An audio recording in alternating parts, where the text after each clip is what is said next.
Cześć, witajcie w kolejnym odcinku naszego projektu 1000, bo tak na razie go nazywamy. W tym momencie będę miał wam dużo do wyjaśnienia, ponieważ dzisiaj pasujemy cały dach łącznie z boczkami. Ja wiem, pewnie zastanawiacie się, a gdzie jest poprzednia buda?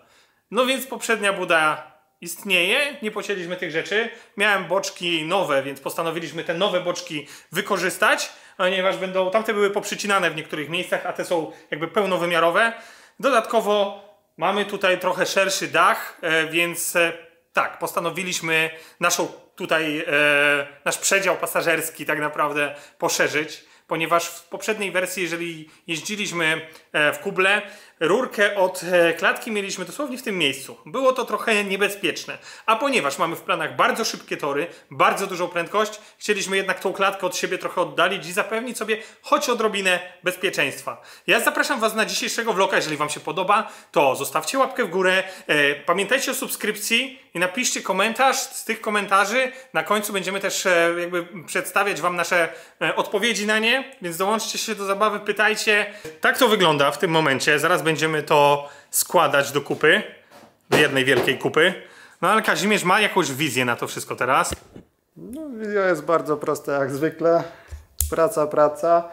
Mamy kolumnę kierowniczą, która nam trochę zdefiniuje tak mniej więcej jak będziemy siedzieć, żeby już nie przerabiać. Mamy tutaj fajny na dwóch krzyżaczkach układ wałka do skręcania plus kolumna kierownicza E46, tak jak już wspominaliśmy, więc trzeba to jakoś ustawić w dogodnym miejscu, na dogodnej wysokości, do tego mniej więcej ustawić, gdzie będziemy mieli karoserię i tyle. Boczki są nie byle jakie, bo to są oryginały.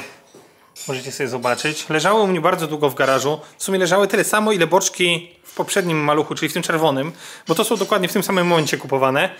W tamtym czerwonym wypadłem z trasy na wyścigu górskim, no i te boczki jakby spawaliśmy tam, żeby wymienić te, które się zniszczyły. Więc wykorzystamy i te tutaj nowe. Musimy to teraz odczyścić, pospawać tutaj z tymi ryninkami, też trochę odczyścić, no i dopasować mniej więcej jak tutaj będzie to szerokościowo wyglądało. Nie przejmujcie się tym, to będzie przycięte do odpowiednich rozmiarów, ale to też musimy ustawić zbieżność. To będzie taki stelaż zarówno do progów, tutaj, które pójdą, bo pod całym autem będzie wykonana płyta, żeby uzyskać fajną aerodynamikę. No i tutaj będzie to po prostu wypuszczone do przodu i z powrotem do klatki, tutaj do tej ramy, przyspawane w tym miejscu. Jak widzicie, o tyle około, o tyle jest z każdej strony ten dach szerszy, więc zapewni nam dużo więcej miejsca niż tamten. No cóż, człowiek uczy się całe życie, mogliśmy zrobić inaczej, właściwie ja mogłem zadecydować inaczej. Nie pomyślałem, tak to jest, jeżeli mamy projekty i czasem w ramach, jak postępujemy, zmieniamy koncepcję, która wydaje nam się wtedy nie taka, jaką chcemy, ale w czasie zyskuje w naszych oczach i jednak zmieniamy, idziemy w inną stronę. Cóż, więcej roboty przez to, albo i mniej. No dołożyliśmy sobie tak naprawdę jeden odcinek więcej, no ale teraz będziemy już działać.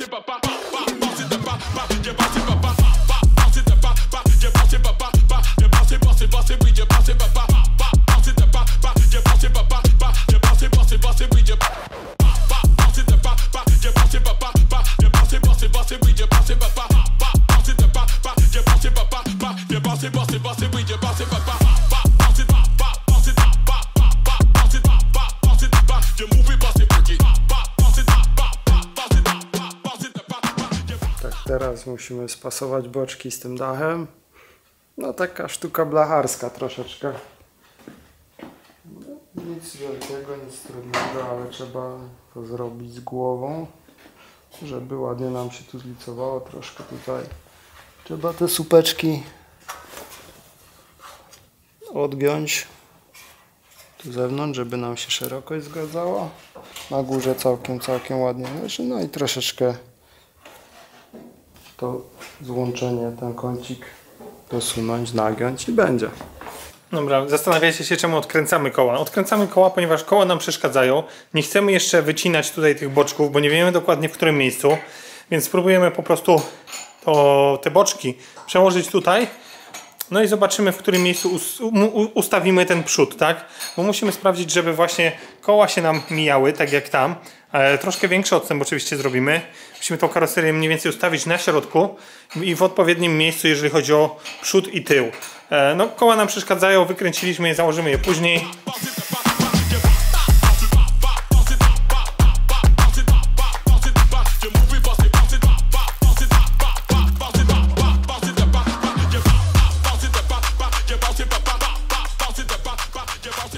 No, możesz się uśmiechać dalej, tak. Na coś byś powiedział jeszcze.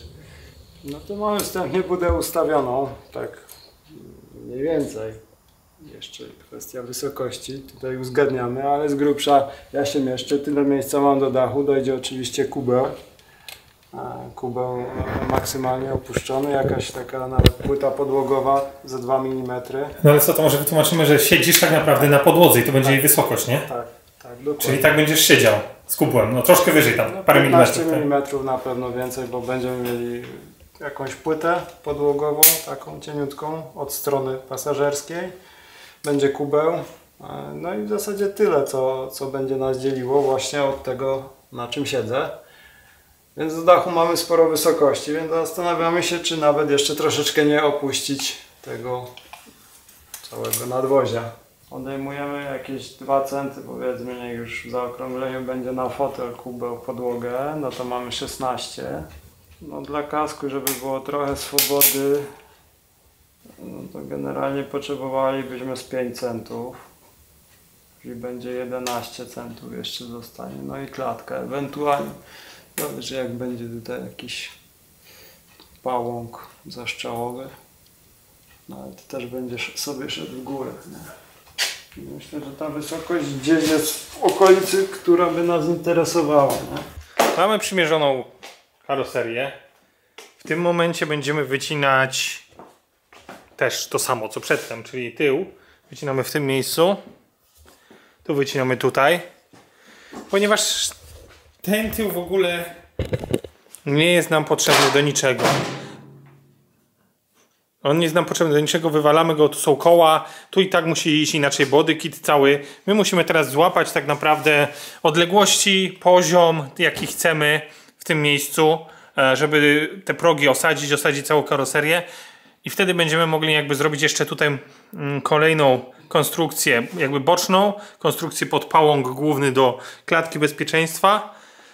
No i tak pomalutku będziemy sobie tutaj z tym wszystkim teraz działać. Walczymy z masą, obcinamy zbędne kawałki kolumny kierowniczej. Tutaj mamy blokadkę, była stacyjka, także obcinamy, żeby było ładnie równo. Tu zostawiamy sobie do mocowania łopatek i adu.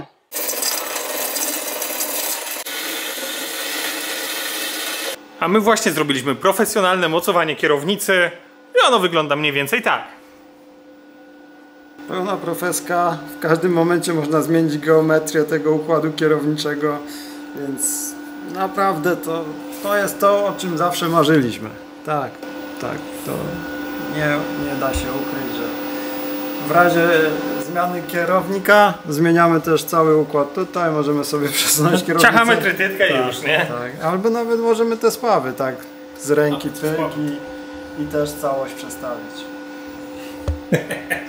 Tak naprawdę, jeżeli chodzi o tą kolumnę, potrzebujemy mniej więcej złapać sobie wymiary, złapać umiejscowienie fotela, umiejscowienie kierownicy, bo auto będzie szło na klatkę, tak? Do zrobienia klatki bezpieczeństwa.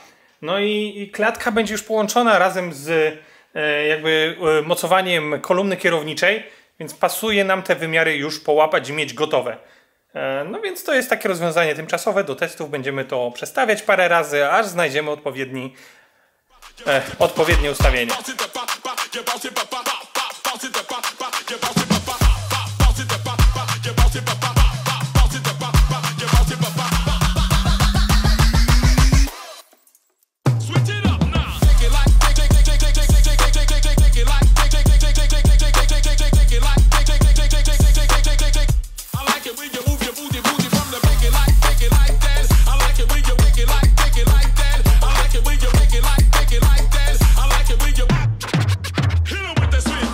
Tutaj są wszystkie te blaszki wycięte.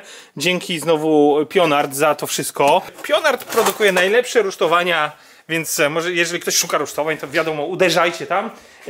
Ale tak samo wycinają laserowo, więc tutaj będzie coś takiego zrobionego. I to będzie mniej więcej tak. I do tego końcóweczka pójdzie tutaj.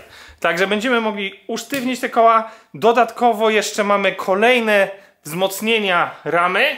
Oczywiście teraz ściągnęliśmy budę. Ona będzie przymocowana już na miejscu, tam jak będziemy robić klatkę bezpieczeństwa. Ta buda była tylko po to, żeby złapać wymiary kierownicy, złapać wymiary mocowań kubła, które już mamy zrobione tu na dole. Więc będziemy powolutku dalej zmierzać do przodu. A my dzisiaj będziemy jeszcze kończyć tak naprawdę usztywnianie tej ramy, łapanie tych tylnych końcówek kierowniczych, żeby to wszystko łatwo nam się transportowało. Także tutaj tak no tyle. Pamiętajcie, na końcu filmu będziemy odpowiadać na wybrane komentarze, szczególnie te komentarze, które mają dużo łapek w górę.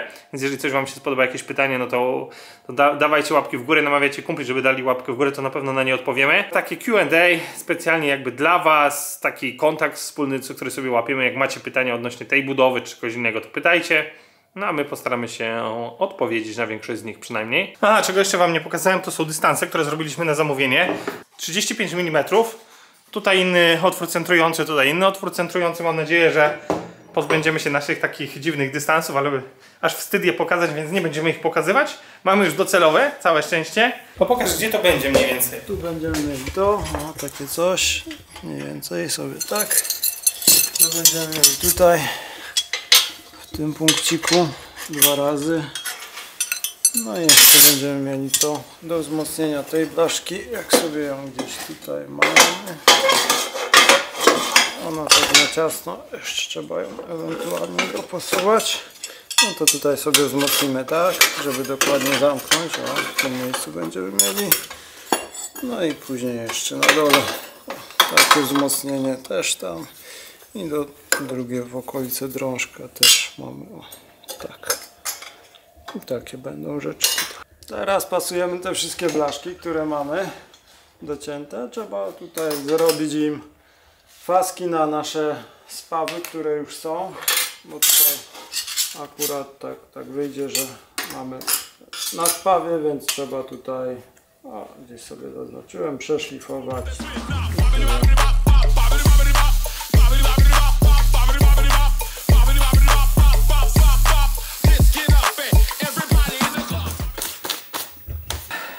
Jest ok? Jest ok. Jaki plan na stary silnik z Malucha? Znaczy się, czy już jest zarys projektu? Stary silnik jest na sprzedaż, łącznie z tylnym zawieszeniem całym. Tak naprawdę, jeżeli ktoś by chciał do jakiegokolwiek samochodu zrobić takiego samego swapa, no to śmiało może do mnie napisać. No bo nie planujemy raczej tego silnika wykorzystywać już w żadnym projekcie tutaj z naszych, bo do wszystkich mamy silniki. Nie myśleliście, żeby pomalować ramę proszkowo? Jeszcze jeśli chodzi o malowanie ramy, no to kombinujemy, chcemy, aby to pokryć kataforetycznie, tak aby wszystkie zakamarki mogły być dobrze zabezpieczone. Nie myśleliście przy takiej grubiźnie o stole roboczym z grubą płytą OSB wypoziomowanym na wysokości niezmuszającej do pochylania? No chyba, że macie plecy i kolana jak 17-latkowie. Kazimierz ma plecy jak 17-latek, ja mam plecy jak 40-latek. Natomiast tak, o płycie nie myśleliśmy. Przy Hayabusie, jak budowaliśmy Hayabusę, to tam ta płyta była wykorzystywana. Mieliśmy płytę ustawioną na drewnach, wypoziomowaną i to była gruba blacha. Ta płyta, no ja wiem, czy nam się lepiej robiło, powiem szczerze, że chyba bardziej wolę teraz, tak jak myśmy robili. No dwa, że tutaj też zajęłaby ta płyta dużo miejsca, a mimo wszystko dalej to jest cały czas warsztat i są obsługiwane inne samochody, więc ciężko by było tą płytę gdzieś przesuwać. Mogłaby być na kółkach oczywiście, no ale to zajmuje dodatkowe jakby miejsce, więc przy takim projekcie, który powstaje raz a dobrze, no to nie jest nam do niczego potrzebna. Ciekawi mnie, czy przy takim układzie turbin typu compound mniejsza z nich nie będzie stanowiła restrykcji dla większej, gdy ta już wejdzie w pełen zakres swojej pracy. Czy planujecie zastosowanie bypassów po stronie zimnej, jak i gorącej? A jeśli tak, to jak miałyby one być sterowane? Elektronicznie, ciśnieniowo, podciśnieniowo? No to zawsze jest bardzo ciężkie pytanie w układach compound. No, w układzie compound chodzi o to, żeby jak najmniej bypassować, jedynie wastegate na ciepłej stronie małej turbosprężarki teoretycznie powinien wystarczać. Natomiast jest to zawsze kwestia eksperymentu i troszeczkę trzeba na to poświęcić czasu, żeby się wszczelić dobrze z rozmiarami turbosprężarek, tak aby wydajności stron zimnych mogły ze sobą współpracować, żeby właśnie żadna nie dławiła się, ani żeby duża nie za dużo pompowała, ani żeby tak naprawdę duża też może się stać, że będzie za mała w pewnym momencie. Czy macie już wszystkie części? Nie mamy wszystkich części i nie wiem, kiedy je będziemy mieć. Co z Seicento 500 koni? Seicento 500 koni jest w trakcie prac, więc jak wyjedzie też będzie oczywiście wiadomo, bo będzie jakiś materiał o tym. Także zapraszamy, obserwujcie i na pewno coś będzie. Czy karoseria będzie z laminatu? Zdecydowana większość będzie z laminatu, będą też oczywiście elementy, które zostaną stalowe, ale to będą raczej bardziej w formie ramy dla elementów laminatowych. Dobra, pytanko, macie zamiar mieć przegląd? Tak, jak najbardziej będzie przegląd. Co chyba trochę teraz prywatnie. Czy znaliście się wcześniej przed zbudowaniem 400-konnego malucha, czy dopiero poznaliście się przy budowie projektu? Tak, znaliśmy się wcześniej. Damian miał Fiata Coupé i od tego się zaczęła nasza znajomość. Czy wynająłeś Kazika, żeby ci wybudował takie auto? Oczywiście nie za darmo. Oczywiście. Mam nadzieję, że da mi jakąś zniżkę. Tutaj poznamy się już trochę czasu.